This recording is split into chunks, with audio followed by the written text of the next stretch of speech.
to the online platform of Max Overseas, Rajay. So today we will discuss about your idioms that we can use for IELTS speaking. Okay, so now we will start.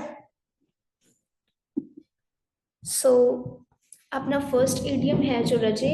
that is called to cost an arm and a leg. Okay, ये idiom ਆਪਾਂ use ਕਰਦੇ हैं ਜਦੋਂ कोई भी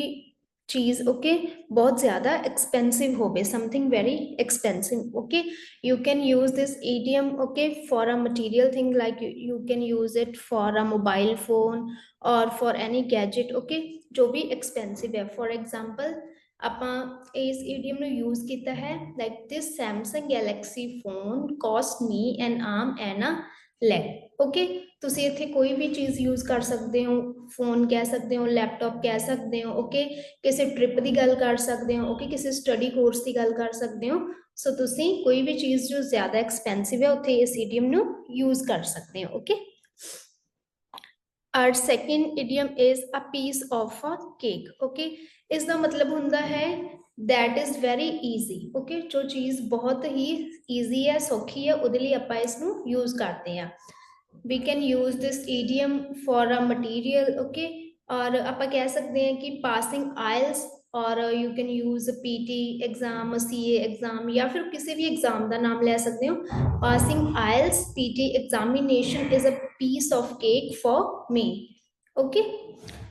like ਇਹਦਾ ਮਤਲਬ ਹੈ ਕਿ ਕੋਈ ਵੀ ਚੀਜ਼ okay ਜੋ ਬਹੁਤ ਈਜ਼ੀ ਹੈ ਤੁਸੀਂ ਐਗਜ਼ਾਮ ਦੇ ਫਾਰਮ 'ਚ ਵੀ ਇਸ ਨੂੰ ਯੂਜ਼ ਕਰ ਸਕਦੇ ਹੋ ਓਕੇ ਕਿਸੇ ਸਪੋਰਟਸ ਦੇ ਫਾਰਮ 'ਚ ਵੀ ਇਸ ਨੂੰ ਯੂਜ਼ ਕਰ ਸਕਦੇ ਹੋ ਵੀ ਕੋਈ ਵੀ ਸਪੋਰਟਸ ਹੈ ਓਕੇ ਜਾਂ ਫਿਰ ਕੋਈ ਵੀ ਕੰਮ ਹੋ ਸਕਦਾ ਹੈ ਜੋ ਬਹੁਤ ਈਜ਼ੀ ਹੈ ਤੁਹਾਡੇ ਲਈ ਠੀਕ ਹੈ ਕੁਕਿੰਗ ਕਹਿ ਸਕਦੇ ਹੋ ਕੁਕਿੰਗ ਦੀ ਕੋਈ ਵੀ ਰੈਸਿਪੀ ਉੱਥੇ ਆਪਾਂ ਇਸ ਨੂੰ ਯੂਜ਼ ਕਰ ਸਕਦੇ ਹਾਂ ਓਕੇ ਸੋ ਆਪਾਂ ਨੈਕਸਟ ਮੂਵ ਕਰਦੇ ਹਾਂ our third idiom is to put all your eggs in one basket okay ਇਹਦਾ ਮਤਲਬ ਹੁੰਦਾ ਹੈ ਰਜੇ ਕਿ ਆਪਾਂ ਆਪਣੀ ਸਕਸੈਸ ਦੇ ਲਈ ਸਿਰਫ ਇੱਕ ਪਰਸਨ ਤੇ ਹੀ ਡਿਪੈਂਡ ਕਰਨਾ ਜਾਂ ਫਿਰ ਆਪਣੇ ਸਿਰਫ ਇੱਕ ਐਕਸ਼ਨ ਤੇ ਹੀ ਡਿਪੈਂਡ ਕਰਨਾ ਓਕੇ ਕਿ ਆਪਾਂ ਨਾ ਕੋਈ ਵੀ ਸਕਸੈਸ ਮਿਲਣੀ ਆਪਾਂ ਨੂੰ ਓਕੇ ਉਸ ਦੇ ਲਈ ਆਪਾਂ ਸਿਰਫ ਇੱਕ ਚੀਜ਼ ਤੇ ਡਿਪੈਂਡ ਹੋ ਜਾਣਾ ਉਸ ਕੇਸ 'ਚ ਆਪਾਂ ਇਸ ਇਡੀਅਮ ਨੂੰ ਯੂਜ਼ ਕਰਦੇ ਹਾਂ ਓਕੇ ਫॉर एग्जांपल ਆਪਾਂ ਕਹਿ ਸਕਦੇ ਹਾਂ कि अगर मैं एक यूनिवर्सिटी 'ਚ ही अप्लाई ਕੀਤਾ है ओके कि अगर मेरा ਇੱਥੇ ऑफर ਲੈਟਰ ਆਏਗਾ ਜਾਂ ਫਿਰ ਮੇਰੇ ਇੱਥੇ ਐਡਮਿਸ਼ਨ ਹੋਊਗਾ ਓਕੇ ਤਾਂ ਹੀ ਬਿਲਕੁਲ ਸਹੀ ਸਾਰਾ ਕੁਝ ਹੋਊਗਾ ਮੈंने ਇੱਥੇ ਐਡਮਿਸ਼ਨ ਲੈਣੀ ਹੈ ਅੱਗੇ ਕੰਟੀਨਿਊ ਕਰਨਾ ਹੈ ਓਕੇ ਕਿ ਆਪਾਂ ਉਸ ਇੱਕ ਚੀਜ਼ ਦੇ ਅਰਾਊਂਡ ਹੀ ਡਿਪੈਂਡ ਹੋ ਗਏ ਆ ਕਿ ਅਗਰ ਇੱਧਰ ਮੇਰਾ ਐਡਮਿਸ਼ਨ ਹੋਊਗਾ ਜਾਂ ਫਿਰ ਠੀਕ ਹੈ ਇੱਥੇ ਮੇਰੀ ਇੰਟਰਵਿਊ ਕਲੀਅਰ ਹੋਊਗੀ ਜਾਂ ਵਟਐਵਰ ਜੋ ਵੀ ਤੁਸੀਂ ਚੀਜ਼ ਰਿਲੇਟ ਕਰਨੀ ਹੈ ਤਾਂ ਫਿਰ ਹੀ ਮੈਂ ਅੱਗੇ ਪਰਸਿਊ ਕਰੂੰਗਾ okay ਇਹਦਾ ਮਤਲਬ ਹੁੰਦਾ ਹੈ to put all your eggs in one basket okay depending on one person or one cause of action for success so ਆਪਾਂ use ਕਰ ਸਕਦੇ ਹਾਂ I am applying to various university because I don't want to all put all my eggs in one basket okay so ਇਸ 'ਚ ਕੀ ਹੈ ਕਿ ਮੈਂ अलग-अलग वेरियस कह सकते हैं सेवरल कह सकते हैं यूनिवर्सिटीज च अप्लाई किया होया है because I don't want to put all my eggs in one basket and our fourth idiom is once in a blue moon okay ये ਆਪਾਂ commonly यूज करते हैं रजे सारे इडियम इस ਨੂੰ use okay once in a blue moon once in a blue moon use ਹੁੰਦਾ है something that is very rare okay rare ਚੀਜ਼ਾਂ ਹੋਣ ਉਹਦੇ ਲਈ ਯੂਜ਼ ਹੁੰਦਾ ਆਪਾਂ ਇਸ ਈਡੀਅਮ ਨੂੰ ਯੂਜ਼ ਕਰ ਸਕਦੇ ਆ ਕਿਸੇ ਪਰਸਨ ਲਈ ਓਕੇ ਜਿਹਨੂੰ ਆਪਾਂ ਮਤਲਬ ਬਹੁਤ ਜ਼ਿਆਦਾ ਘੱਟ ਮਿਲਦੇ ਆ ਓਕੇ ਜਾਂ ਫਿਰ ਕਿਸੇ ਚੀਜ਼ ਲਈ ਕਰ ਸਕਦੇ ਆ ਜੋ ਆਪਾਂ ਨੂੰ ਬਹੁਤ ਜ਼ਿਆਦਾ ਘੱਟ ਦਿਖਦੀ ਹੈ ਜਾਂ ਫਿਰ ਆਪਾਂ ਕਹਿ ਸਕਦੇ ਆ ਕਿ ਕੋਈ ਵੀ ਯੂਨੀਵਰਸ 'ਚ ਕੋਈ ਚੀਜ਼ ਹੁੰਦੀ ਹੈ ਹਨਾ ਉਹਦੇ ਲਈ ਆਪਾਂ ਯੂਜ਼ ਕਰ ਸਕਦੇ ਆ ਲਾਈਕ ਆਪਾਂ ਕਹਿ ਸਕਦੇ ਆ ਜੋ ਚੀਜ਼ ਠੀਕ ਹੈ 10 ਸਾਲ ਬਾਅਦ ਹੁੰਦੀ ਹੈ 20 ਸਾਲ ਬਾਅਦ ਹੁੰਦੀ ਹੈ ਓਕੇ ਉਹ ਰੇਅਰ ਚੀਜ਼ਾਂ ਹੀ ਹੈ ਨਾ ਤਾਂ ਉਹਦੇ ਲਈ ਆਪਾਂ ਇਸ ਨੂੰ ਯੂਜ਼ ਕਰ ਸਕਦੇ ਹਾਂ okay so the example is that my brother lives in Australia so I see him once in a blue moon okay so our fifth idiom is down to earth that is also a very common idiom ਆਪਾਂ ਸਾਰੇ use ਕਰਦੇ ਆ down to earth okay down to earth Raje use ਹੁੰਦਾ है जो idiom for a practical or a sensible person जिथे आप use करते हैं ना words my father is very kind या my brother is very kind, he is very helpful, he always helps to others, he is very friendly, she is very friendly. Okay, मतलब इन्हां सारिया चीज़ों नूं इकट्ठा करके आप एक वर्ड बनाया that is called down to earth. इन्हां सारिया चीज़ों लई आप एक वर्ड यूज कर सकते हैं down to earth. Okay, my father is a benevolent and down to earth person। okay, sixth idiom is to have a sweet tooth। okay, ਇਹ idiom ਆਪਾਂ use ਕਰ ਸਕਦੇ ਹਾਂ down to earth and to have a sweet tooth। okay, ਇਸ idiom ਨੂੰ ਆਪਾਂ ਜਦੋਂ ਕੋਈ ਵੀ ਆਪਾਂ ਕਿਊ ਕਾਰਡ ਚ ਕਿਸੇ ਪਰਸਨ ਨੂੰ ਡਿਸਕ੍ਰਾਈਬ ਕਰਨਾ, ਓਕੇ, ਲਾਈਕ ਕਹਿ ਸਕਦੇ ਹੋ ਤੁਸੀਂ ਤੁਹਾਡੇ ਫਰੈਂਡ ਨੂੰ ਡਿਸਕ੍ਰਾਈਬ ਕਰਨਾ, ਤੁਹਾਡੀ ਮਦਰ ਨੂੰ ਡਿਸਕ੍ਰਾਈਬ ਕਰਨਾ, ਕਿਸੇ ਵੀ person ਦੇ related कोई भी cue card आंदा, then we can use these two idioms। okay, to have a sweet tooth ਦਾ मतलब ਹੁੰਦਾ ਹੈ ਰਜੇ the person who loves to eat sweet। okay, जो बहुत ज्यादा मीठा खाना, मतलब एक तो नॉर्मल जिसनु बहुत ज्यादा मतलब एक्सट्रीमली ज्यादा पसंद होंगी sweets. Okay, for example I am a sweet tooth and I love chocolate and all kinds of cake। okay, ਤੁਸੀਂ ਇਸ ਨੂੰ ਆਪਣੇ ਲਈ ਵੀ ਯੂਜ਼ ਕਰ ਸਕਦੇ ਹੋ ਐਂਡ ਤੁਸੀਂ ਇਸ ਨੂੰ ਕਿਸੇ ਹੋਰ ਪਰਸਨ ਲਈ ਵੀ ਯੂਜ਼ ਕਰ ਸਕਦੇ ਹੋ, like for your mother father friend. okay, or you are describing someone। so now we will move to our next idiom। our seventh idiom is not my cup of tea। okay, not my cup of tea something that we don't like। okay, ਕਿ ਤੁਸੀਂ ਉਹਨੂੰ ਕੋਈ ਖਾਸ interest ਨਾਲ ਨਹੀਂ ਕਰਦੇ ਹੋ, उस चीज ਲਈ ਆਪਾਂ ਕੀ यूज करते हैं not my cup of tea। एक ਆਪਾਂ यूज ਕੀਤਾ ਸੀ a piece of a cake, that is something very easy। okay, not my cup of tea you don't like something। okay, so ਇਸ ਤਰ੍ਹਾਂ ਤੁਸੀਂ ਹਰੇਕ idioms ਨੂੰ ਇੱਕ ਹੁੰਦਾ ਲਾਈਕਲੀ, ਇੱਕ ਕੋਈ ਹੁੰਦਾ ਹੈ ਡਿਸਲਾਈਕਲੀ, ਇਦਾਂ ਇਹਨਾਂ ਨੂੰ ਠੀਕ ਹੈ ਕੰਪੇਅਰ ਕਰਕੇ ਆਪਾਂ ਹਮੇਸ਼ਾ ਇਹਨਾਂ ਨੂੰ ਯਾਦ ਰੱਖ ਸਕਦੇ ਹਾਂ।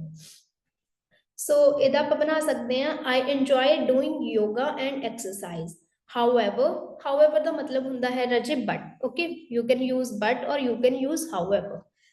jogging is not my cup of tea कि jogging ਕੀ ਆ ਮੈਂ ਜ਼ਿਆਦਾ ਪਸੰਦ ਨਹੀਂ ਕਰਦਾ ਕਰਨੀ। okay, ਕੋਈ ਵੀ ਚੀਜ਼ ਜਦੋਂ ਆਪਾਂ ਨਹੀਂ ਪਸੰਦ ਕਰਦੇ so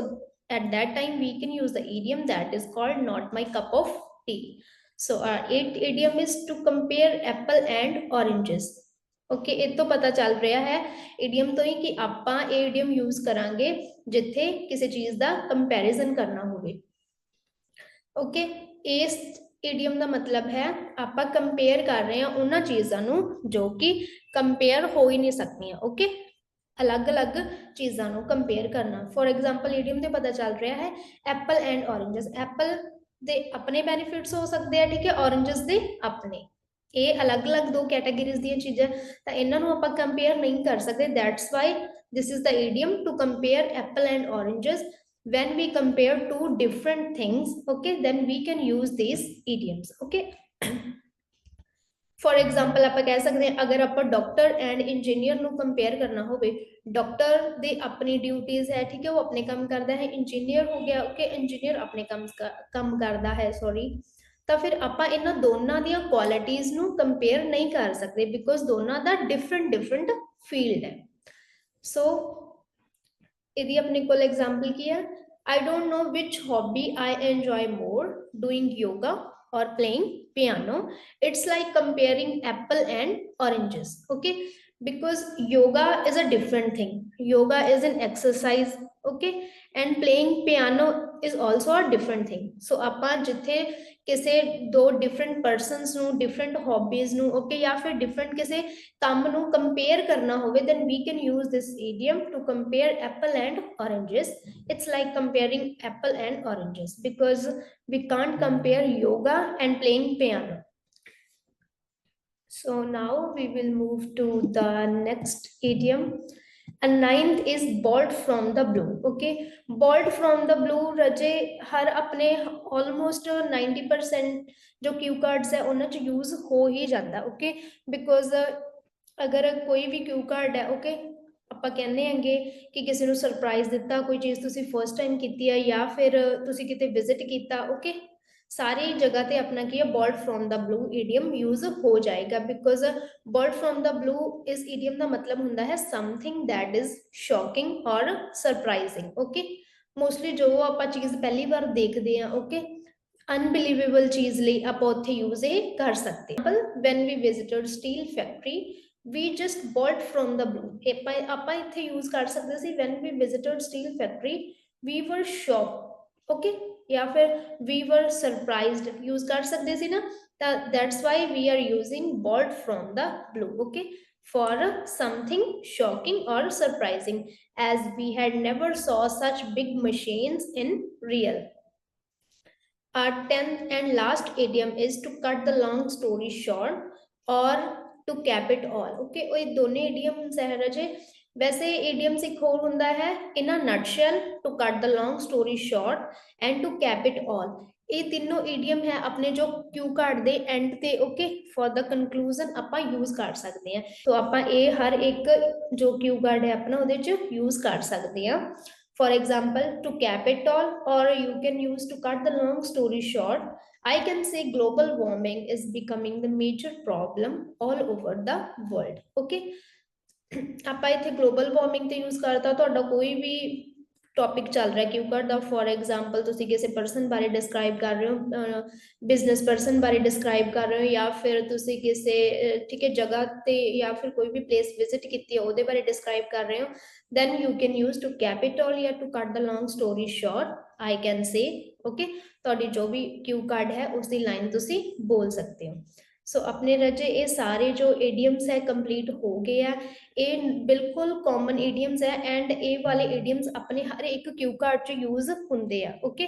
ਕੋਈ ਵੀ ਪਰਸਨ ਨੂੰ ਡਿਸਕ੍ਰਾਈਬ ਕਰਨਾ ਉਹਦੇ 'ਚ ਹੁੰਦੇ ਆ ਆਪਣੇ ਕੋਲ ਓਕੇ ਲਾਈਕ ਟੂ ਕੱਟ ਦ ਲੌਂਗ ਸਟੋਰੀ ਸ਼ਾਰਟ ਤਾਂ ਹਰ ਇੱਕ ਜੋ ਆਪਣਾ ਕਿਊ ਕਾਰਡ ਹੈ ਉਹਦੇ 'ਚ ਹੋਏਗਾ ਹੀ ਹੋਏਗਾ ਬੋਲਟ ਫਰੋਮ ਦਾ ਬਲੂ ਵੀ ਆਪਣਾ ਆਲਮੋਸਟ 90% 'ਚ ਹੋ ਹੀ ਜਾਂਦਾ ਹੈ ਓਕੇ ਸੋ ਟਰਾਈ ਕਰੋ ਕਿ ਇਹਨਾਂ ਈਡੀਅਮਸ ਨੂੰ ਤੁਸੀਂ ਜਿੰਨਾ ਹੋ ਸਕੇ ਉਹਨਾਂ ਯੂਜ਼ ਕਰੋ ਬਿਕੋਜ਼ ਜਦੋਂ ਆਪਾਂ ਈਡੀਅਮਸ ਯੂਜ਼ ਕਰਦੇ ਆ ਇਹਦੇ ਨਾਲ ਆਪਣੀ ਸਪੀਕਿੰਗ ਕੀ ਆ ਨੈਚੁਰਲ ਹੋ ਜਾਂਦੀ ਆ ਓਕੇ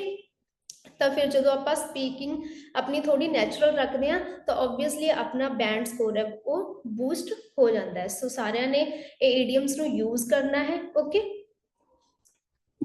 ਸੋ ਆਪਣੀ ਅੱਜ ਦੀ ਕਲਾਸ ਹੈ ਜੋ ਖਤਮ ਹੋਈ so thank you so much